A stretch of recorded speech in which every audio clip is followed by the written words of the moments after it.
Hello, hi everyone, and welcome back to Humans Behind HR. I'm Sarang Brahme, and we're back with the third episode of Humans Behind HR.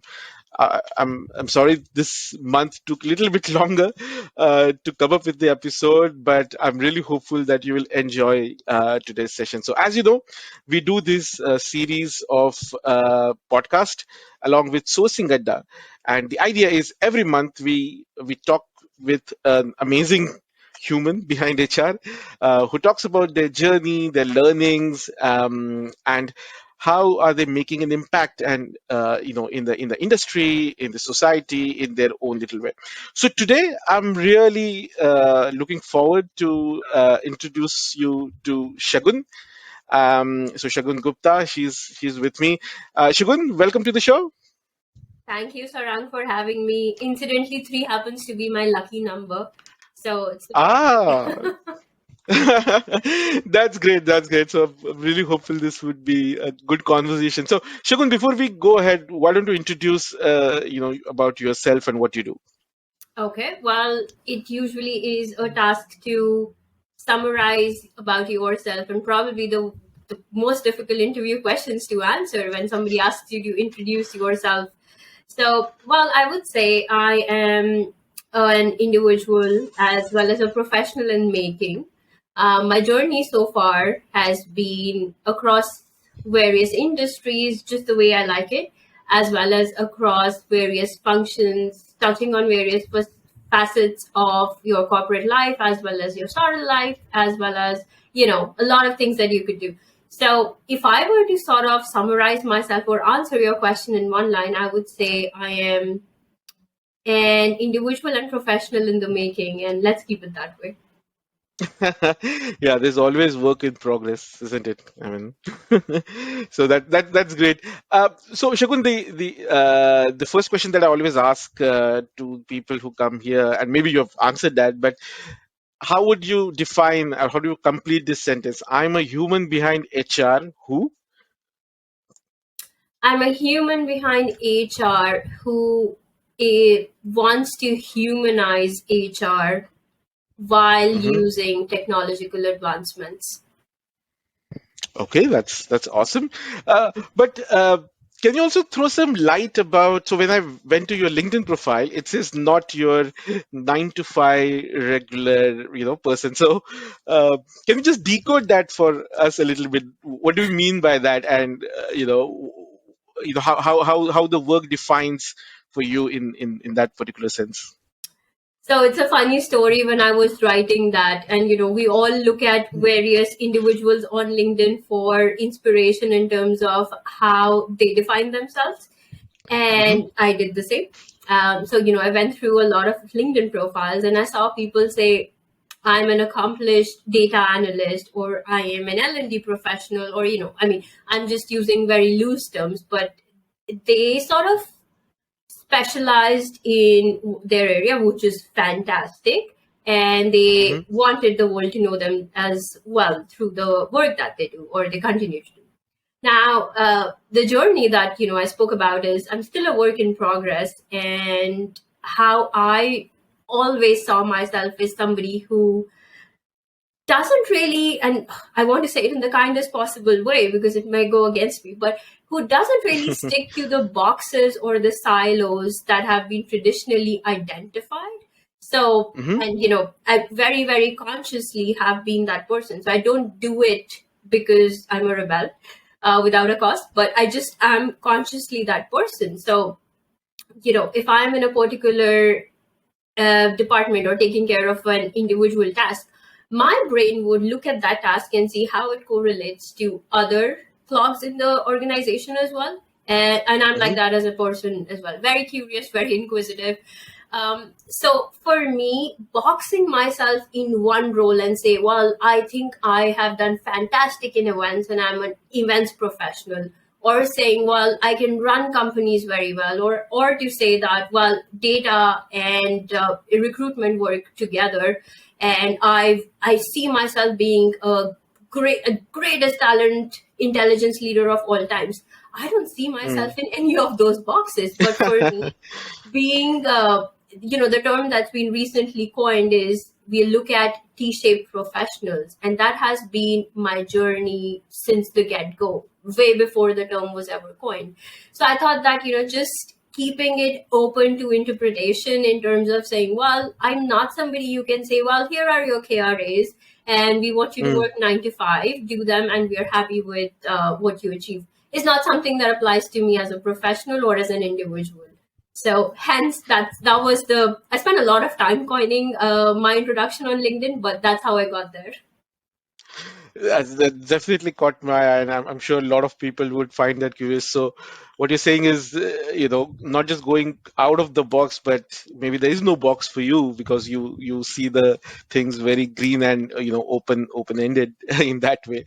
Shagun, just to take forward from there, I mean, when I look at your LinkedIn profile, and as you said, it is you've worked on different kind of roles. Your journey's been pretty interesting. I think you started into customer service, then went into a bit of a sports professional kind of a company. Then you did HR business partnering, that kind of role, and now you are kind of evangelizing the talent intelligence or market intelligence bit. So can you talk a little bit about this journey and what really fascinated you into these different professions, and why you made these jumps, just for us to learn a little bit Mm-hmm. about you and your as I call why or purpose in what you do. Mm-hmm. Sure. So before we get into how I started off, I'll give you a background about the year I started off, and fortunately or unfortunately, the year that I was scheduled to graduate was also Hmm. the year when a recession hit the world, and what we as individuals were at that point of looking at was any job that was really available in the market to grab at it and start the journey. And even Mm. before I sort of wanted to get into my work life, I was very, very clear that after I do graduate, I want to work for some time and I want to study a little bit more and then probably settle into another job and then probably work there for some time and study more. So, I've always been very close to or very attached to studying. I love that. I used to Hmm. be a nerd, if you can call myself that. Um, so, what happened was at that point of time when I was graduating, this opportunity came up, which was completely into events, corporate relations, as well as writing newsletters for the university that I was studying in at that point of time. And I was like, that sounds so much fun. Events, you're young, you want to sort of go out, see the world, see how the magic of Yeah. events works, lies and meet with celebrities. And that job offered all of that at that point of time. Also, we weren't too sure of how the campus placements would be at that point, given the nature Okay. of the economy. And I just grabbed that and I was like, look, I will take that. When I did get into the job and a lot of professionals don't realize is that, again, we box functions so much that, okay, this is an HR professional's role. What you need to do is recruit, train, figure out salaries, etc., etc. But what we don't realize is that a lot of jobs that we do, HR is such an important part of all of them. So, while I was in an events role, I was also hiring people to be a part of my team. I was working with a lot of student volunteers, which meant I was training them how to speak to corporates, etc. So while that step done, I moved cities and I moved on to another interesting role because that I had to study some more, but it wasn't really materializing at that point. And then from Hmm. there I went into a completely unglamorized world, if I can call it so, which was working with a manufacturing firm. Again, concepts of, I would say, HR, events, stakeholder management, the fancy terms that we Mm. use all the time in corporate life, or the jargon that we use, everything applied there, but it was just a very, very different setting. Yeah. Uh, Cut to the part where I decided to, move on and study. Did that, came back, and there, Canada, the life was a little bit different in terms of what we always see is, oh, you've gone to Canada, life's all done. You're never gonna come back. It's so easy for you to find a job there.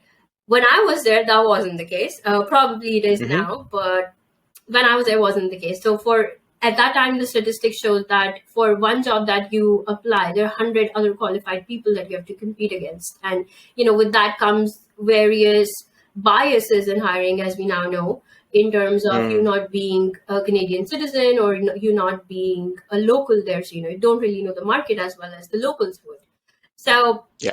I wanted to do something, and then I realized that, well, for them to know that I'm a local there, I also need to do something that's very grassroots level. And that's Mm-hmm. when I started working in the role that I had with Staples, which was pretty much a store job. And Mm-hmm. honestly, again, principles of HR applied there as well.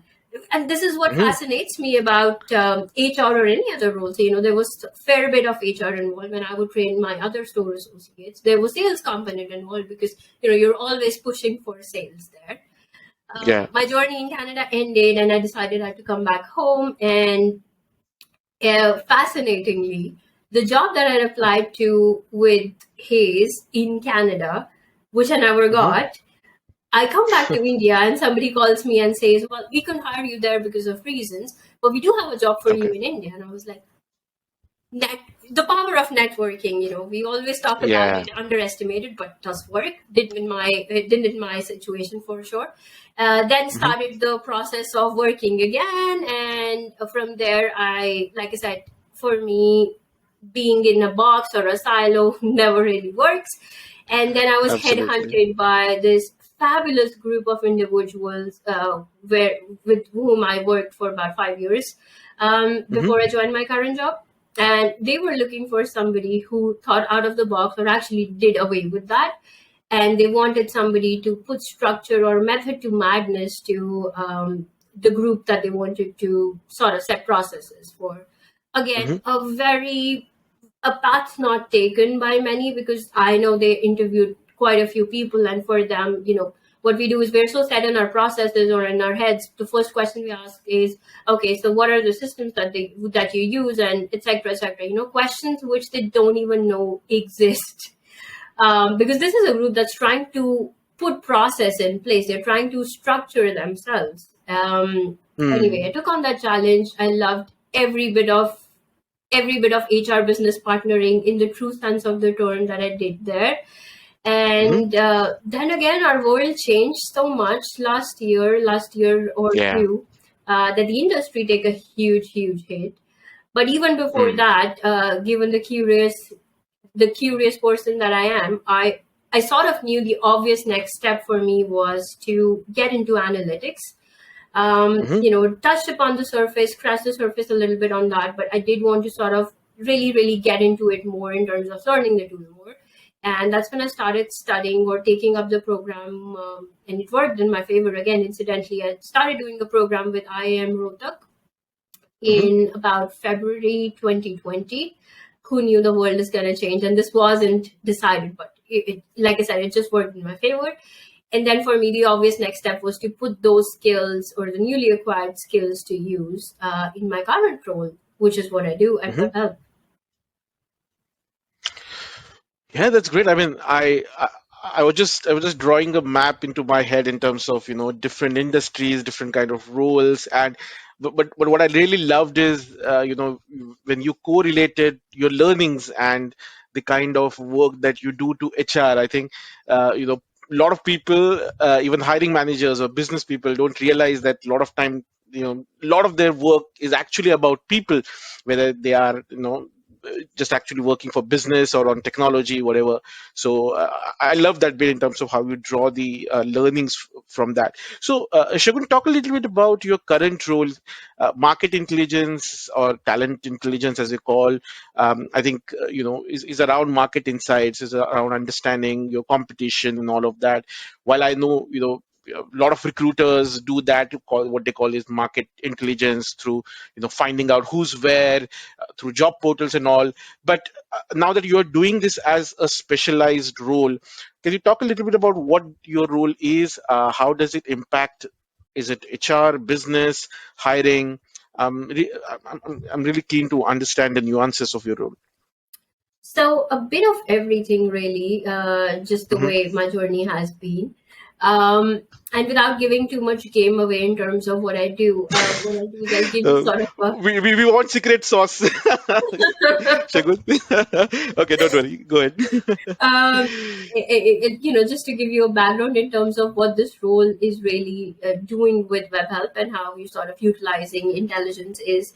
Um, so web help as a business is a part of the outsourcing offshoring industries, and what we do is we help our businesses or our clients to create customer journeys. Mhm. And we help them hire people and serve their purpose in that regard. Now, one big challenge for web help usually is when clients approach it or web help approaches clients is to understand where where the next shop should be set and what the Mhm. market looks like in terms of hiring. And when I say hiring, I mean, is the skill available that we are hiring for, and what is the price of the skill that we're looking at? Is the Okay. solution that we're offering to clients even sustainable Mm. in terms of both the client as well as the business? So, to answer all these questions, what we really need is a deep dive into understanding what the trend has been in terms of skill set availability and what the costs look like. And anybody would relate to the fact that we are in such a robust environment, at least in the last 3 years, where we've gone from people hunting or begging for jobs to people leaving jobs at the drop of their hat. So, just to Yeah. understanding that environment in terms of, obviously nobody can predict the future, but what we can do is at a given point of time, what the data and what the market suggest, we make informed Mhm. decisions based on that. So my role in web help is a lens through which we answer all these questions. um, it does support primarily the recruitment function of the organization as well as Mhm. the bid solutions team. So, again, the team that works firsthand with clients in terms of what the pricing would look like. So Shagun, I think it's really interesting. I think you spoke about supporting recruiters plus business. So I mean, if you talk about the intelligence role, how much it is really an analytics or a predictive role versus let's say primary or secondary research, or is it like mix of both? Yeah, it's really a combination of the two, as well as there is a third component to it. And I'm being very conscious of sharing a lot of information, but the third component is the information that you as a business gather in terms of the applicants that apply to you. So, it really is correlating the three data points that you have. One would be how your market works. The second would be what your talent intelligence per se or your skill set as well as the salary points tell you, and third would be the trends that you as an organization have seen or the success that you've had in the past in recruiting for certain skill sets. Okay. And again, not going into specifics, but do you use any specific external tools, or is it mostly about the information that's easily available on internet through Google and all? So yes, we do use tools in terms of we've got Hmm. paid subscriptions for tools that give us this data point. We also Okay. heavily rely on tools that are available, which are free of cost in the market.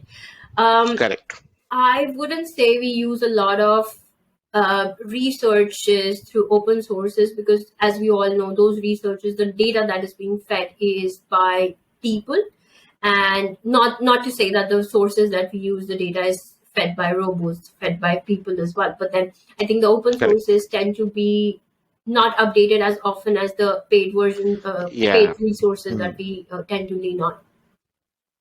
Okay, correct. Yeah, yeah, obviously. So, from a recruiter lens, how do you think this information helps them? And if and do you suggest that this kind of a role should be there in each recruitment team? Is it a specialized kind of a role that you see, or this role or process can be done by recruiters as well? How would you articulate that? So, to answer your question first about could this be done by recruiters themselves, I don't think there is Mm, any reason that this role cannot be done by anybody in the business.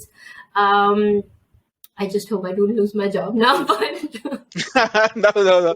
You're way too specialized, and yeah, yeah. no, I mean, it could be done by anybody. Should this Hmm. role exist within the business? 100% yes.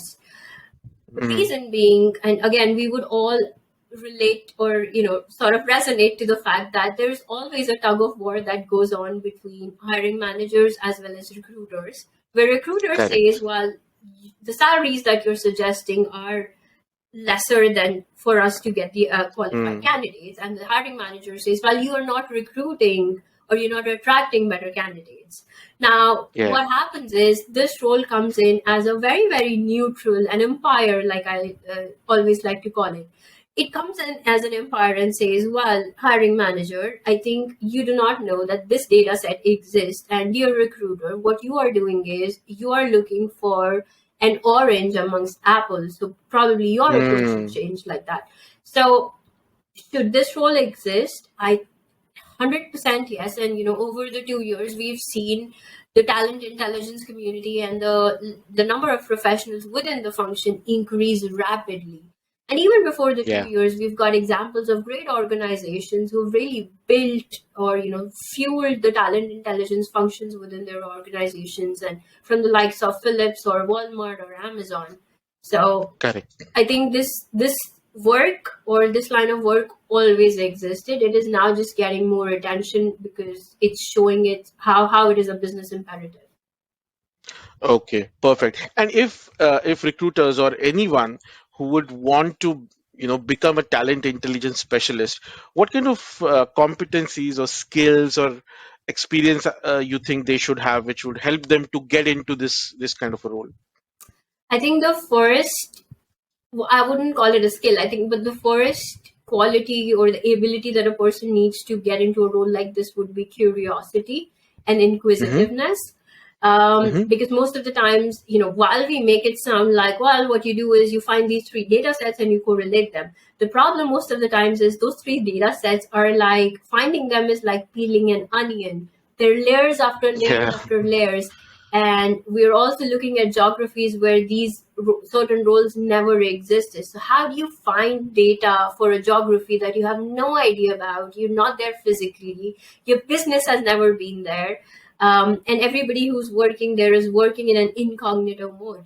So, to find data where it does not exist, or I would like to say to sort of dig data where it does not exist, you need a certain level of curiosity.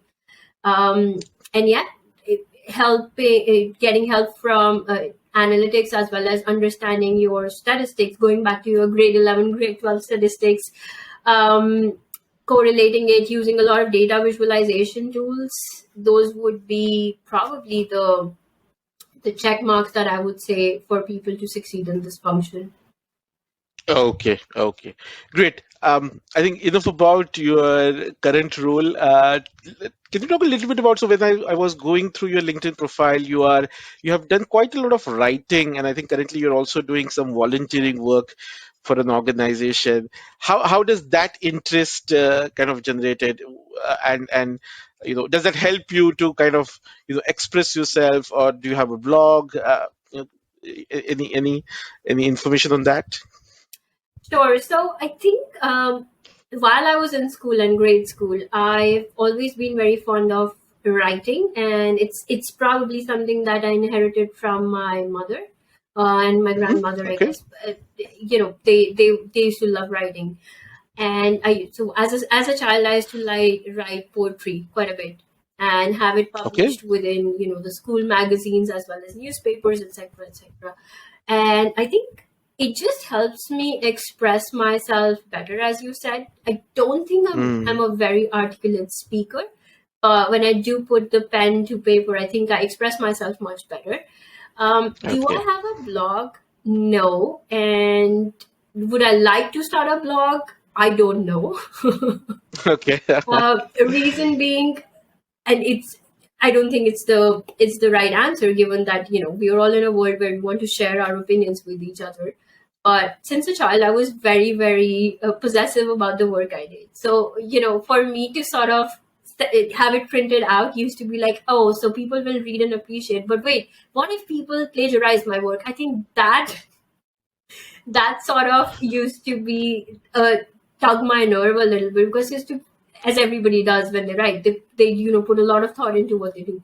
But for me, it used to be like I was very possessive about my work. I'm not so much anymore. Okay. But I think the Okay. idea of starting a blog, probably soon. Well, you can think over.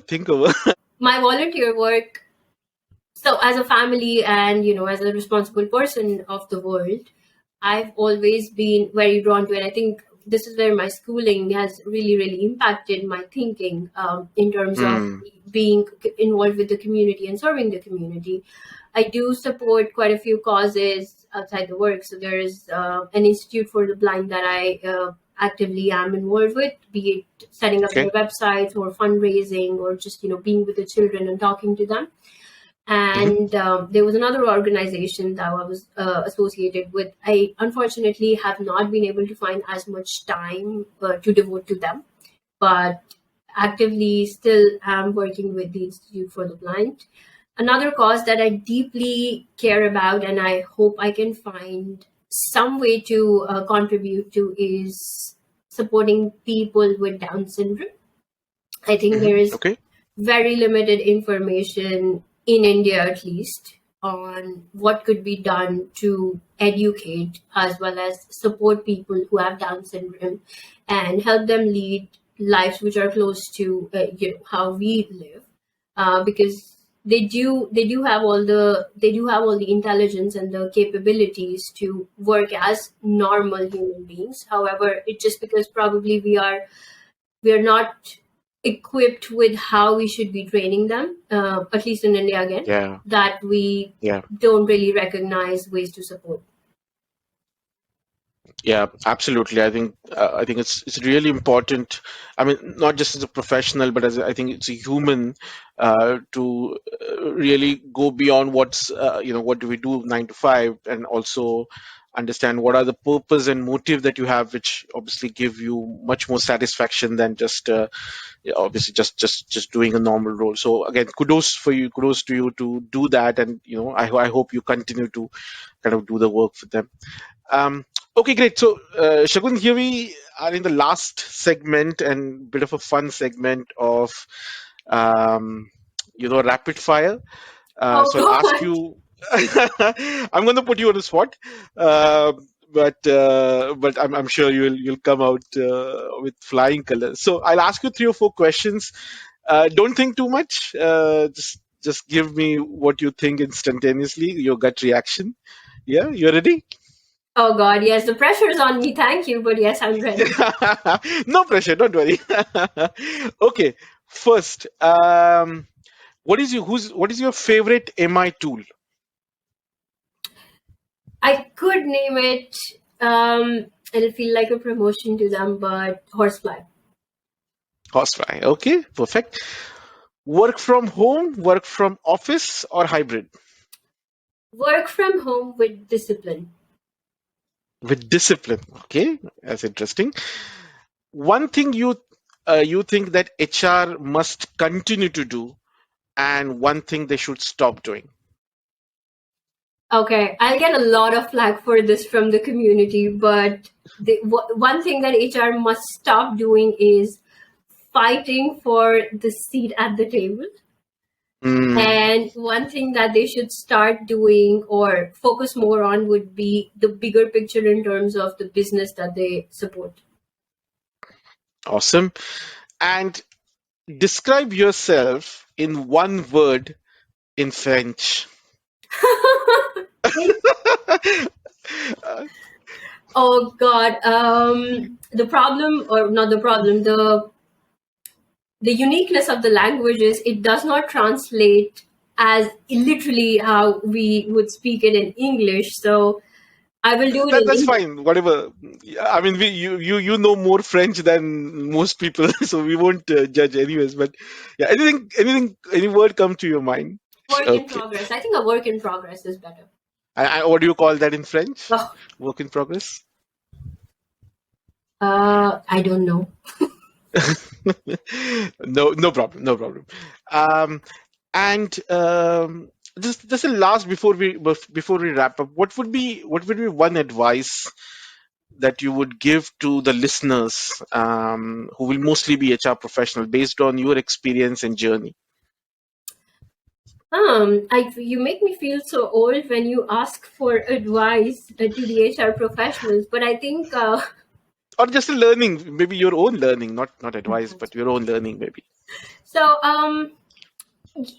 Everybody takes their own journey, and no two journeys are Mm. the same. So there are quotes that I read often, and they make me smile. Is that what we always tend to do is we end up comparing ourselves to others, and what Hmm. we don't realize is that probably we are just on page 2 of charting our career progression or our journeys, and while we are looking at page 300 of their book. I think Yeah. that is something that we very consciously need to stop doing. Having said Hmm. that, I think it is extremely, I'm a very competitive person, and I think it's extremely important to sort of look at people who are more accomplished, or in your opinion have achieved where you would like to be at certain place in your life at a certain point of time, and get inspiration from there.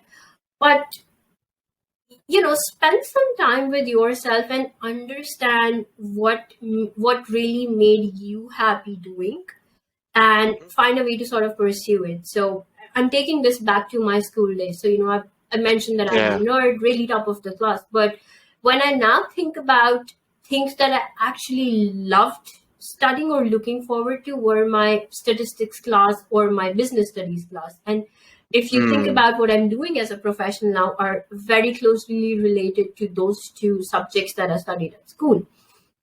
Not to say that I wasn't top of my class in others, an excellent student always.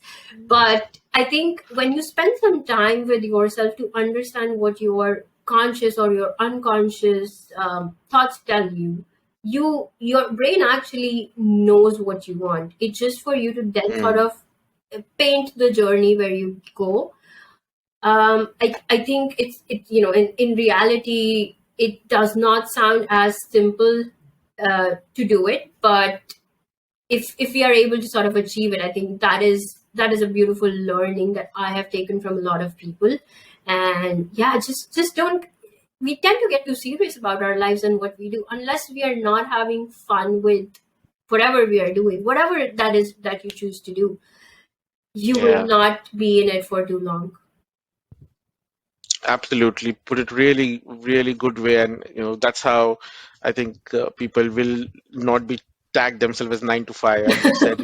Looking at the bigger picture and looking beyond the box. So great, Shagun. If anyone wants to reach to you, where they could find you online? So LinkedIn would be the perfect way to find me. No. Okay, that's great. So LinkedIn is the way, and great. I think Shagun, this has been a fascinating conversation. I really loved to learn about your journey, different kind of experiences you had, also a bit about market intelligence, which is a very key topic in today's environment. So thank you so much for being here, and again, thank you to Sourcing Gadda for being partner. We'll come back with another video next month. And again, for everyone, please reach out to me in case you have any feedback, any suggestions for me to improve. I'm always open. And yeah, Shagun, I hope it was a good experience for you. Oh, it was a fabulous experience. And, I think kudos to you for doing this for the community, not just for people to learn, but also to bring people together. I think that's fabulous. We are so connected, but still at times so disconnected with each other in the community. This is a fabulous initiative. Thanks to you. Absolutely, no problem. Thank you so much, Shagun. Thanks, everyone, and have a nice day. Cheers.